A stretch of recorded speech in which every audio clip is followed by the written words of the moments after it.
মুক্তিযুদ্ধের সময় কত লাখ লাখ লোককে আমরা চালালাম, একসঙ্গে চললাম,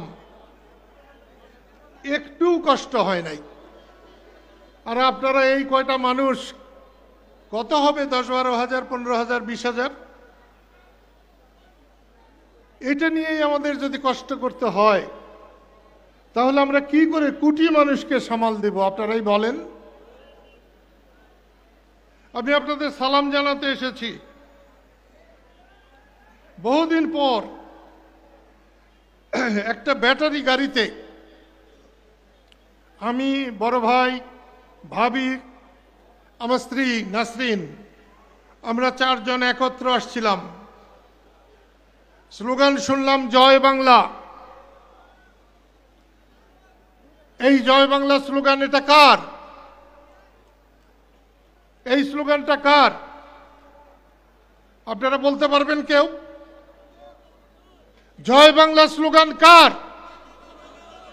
কালিহাতির মানুষ কি বোবা হয়ে গেছে নাকি? এই স্লোগান এটা কার?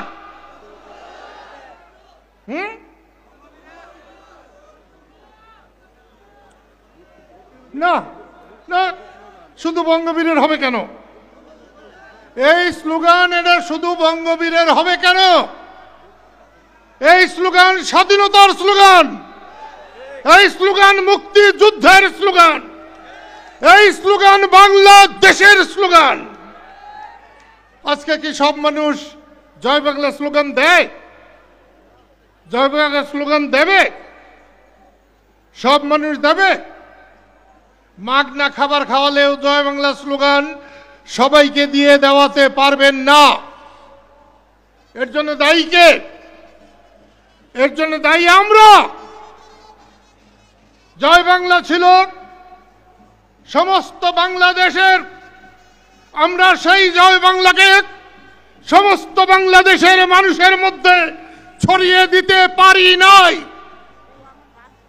বঙ্গবন্ধু ছিলেন সমগ্র বাংলাদেশের সকল মানুষের বঙ্গবন্ধু। বঙ্গবন্ধুকে বাদ দিয়ে বাংলাদেশকে চিন্তা করা যায় না। অথচ আমরা আজকে সেই বঙ্গবন্ধুকে সকল মানুষের বানাতে পারি নাই। এ দায় কার? এ দোষ আমাদেরও কিছুটা আছে, আমাদের মানতে হবে। বঙ্গবন্ধু যদি শুধু আমার পিতা হয়, তাহলে বিএনপির পিতা হবে না, জাতীয় পার্টির পিতা হবে না। এটা জাতীয় পার্টির পিতা হওয়া উচিত ছিল, বিএনপির মানুষের পিতা হওয়া উচিত ছিল। এখানে আমাদেরও ত্রুটি আছে। স্বাধীনতা বিরোধীরা যেমনি করে আমাদেরকে বিভক্ত করার চেষ্টা করেছে, আমাদের দলে দলে খণ্ডিত বিখণ্ডিত করেছে, ঠিক তেমনি আমরা নিজেরাও নিজেদের মধ্যে দলে দলে বিভক্ত হয়ে আমরা আমাদের ক্ষমতাকে, আমাদের শক্তিকে আমরা খর্ব করেছি, নষ্ট করেছি। আজকে ঢোল বাজিয়ে যারা এসছেন, এত মানুষ 18 সালের নির্বাচনের আগে যেদিন লতিফ সিদ্দিকীর গাড়ি ভেঙেছিল, সেদিন আপনারা কোথায় ছিলেন?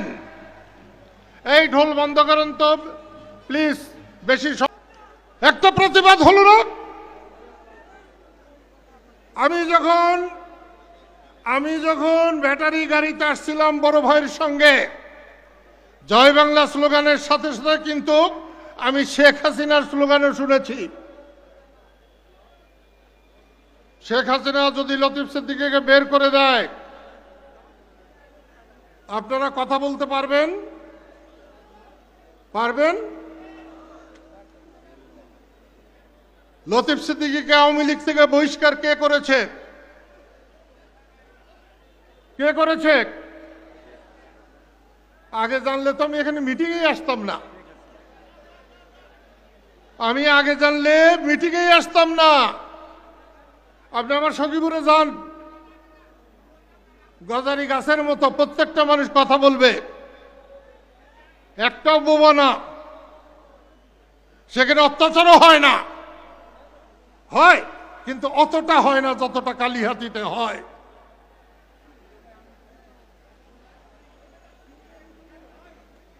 এখানে সব মানুষ কি গামছার দল করেন? সব মানুষ? সব মানুষ? আমি কিন্তু চাইও না যে সব মানুষ গামছার দল করেন। আমি একটা বোকা মানুষ, লতিফ ভাইয়ের সাথে আমি 2 ইঞ্চি লম্বা, আমি বোকার মতো টাঙ্গাইলের দল করেছিলাম, গামছার দল। অনেক মানুষের পছন্দ হয় নাই, কিন্তু আমার সখীপুরের মানুষের পছন্দ হয়েছে।